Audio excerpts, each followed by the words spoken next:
Dragon Lee's gone 2-0 on Raw. Maxine Dupri's putting on bangers. And Jey Uso's being a dick.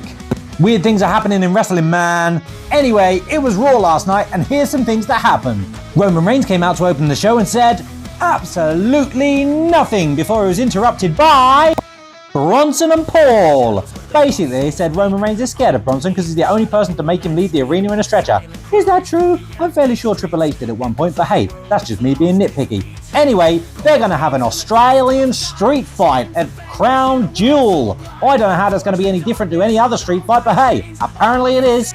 Maybe there's going to be crocodiles and spiders and other weird things in Australia that can kill you. Which is everything. Then they had a good old brawl just for funsies. You know what else was fun? Watching Dragon Lee go 2-0! Next up was Becky Lynch versus Maxine Dupri. This was going to be easy and boring, right? Right? Nope! This match was absolutely banging. I have no idea when Maxine Dupri turned into Kurt Angle, but my God, she has. Genuinely thought Maxine was going to get the win a couple of times, and then she did. By count out, granted, but still a deserved win, and we might have a new force on the Raw roster. Or should I say, another new force on the roster.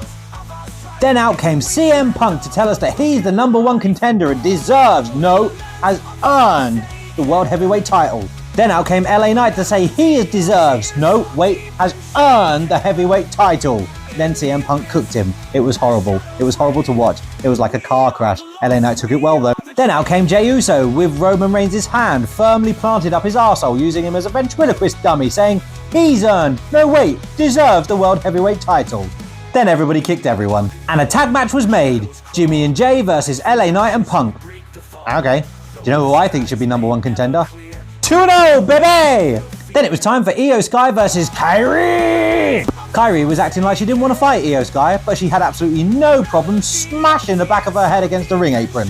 Fresh from her near-death experience, Io Sky then lost to Kairi Sane with a big assist from Asuka. Kairi! This is what happens when there's no Rhea Ripley. Becky Lynch was losing her mind about losing to Maxine Dupri backstage. Seth Rollins was just spending day number 152 looking at his watch. Surely someone will just tell you the time?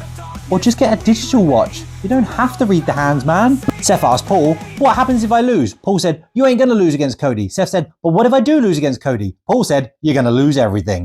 Including me. What you really want to be worried about is this guy! 2-0, baby! Yep, the world's greatest luchador teamed with AJ Styles and Penta, and they faced the Judgment Day and defeated them soundly. Thanks to a little assist from this guy. And in the main event, CM Punk and LA Knight defeated Jimmy Uso and Roman Reigns' puppet Jey. LA Knight stole the pin from CM Punk. It was hilarious. And Dragon Lee's 2-0!